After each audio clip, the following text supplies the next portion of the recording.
அம்மா இந்த உலகத்துல நம்மளை உண்மையாவே உயிரோடு உயிரா நிழலோடு நிழலா நேசிக்கிற ஒரே உயிர் அப்படின்னா அது அம்மா மட்டும்தான். நம்ம சிரிச்சா அவங்க மனசு மலரும், நம்ம அழுதா அவங்க உள்ளம் கலங்கும். நம்ம சாப்பிட்டோமா இல்லையான்னு தான் அவங்களுக்கு முக்கியம். ஆனா அவங்க சாப்பிட்டாங்களா இல்லையான்னு அதை அவங்க யோசிக்கவே மாட்டாங்க. நம்ம நல்லா வாழணும்னு தன்னோட ஆசைகளையும் கனவுகளையும் ஒதுக்கி வச்சுட்டு நம்மளோட சின்ன சின்ன சந்தோஷத்துக்காக அவங்களுக்கு எத்தனை வலி இருந்தாலும் அதை எல்லாத்தையும் நமக்காக தாங்கிப்பாங்க. வலி வந்தாலும் சிரிப்பாங்க, கஷ்டம் வந்தாலும் அதை மறப்பாங்க. ஆனா நம்ம கண்ணுல ஒரே ஒரு கண்ணீர் வந்தா போதும், அவங்க மனசே நொறுங்கி போயிடும்.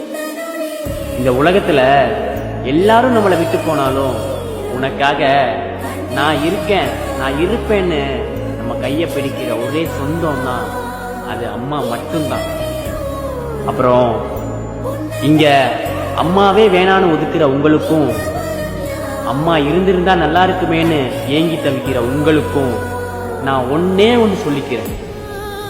அம்மா இருக்கும்போதே அவங்கள மனசார நேசிங்க, மரியாதையா பார்த்துக்கோங்க, அவங்க கூட சந்தோஷமா வாழுங்க. ஏன்னா அவங்க இல்லாத நேரத்துல அம்மானு கதறி அழுகிறதால அந்த அன்பு திரும்ப கிடைக்க போறதில்லை.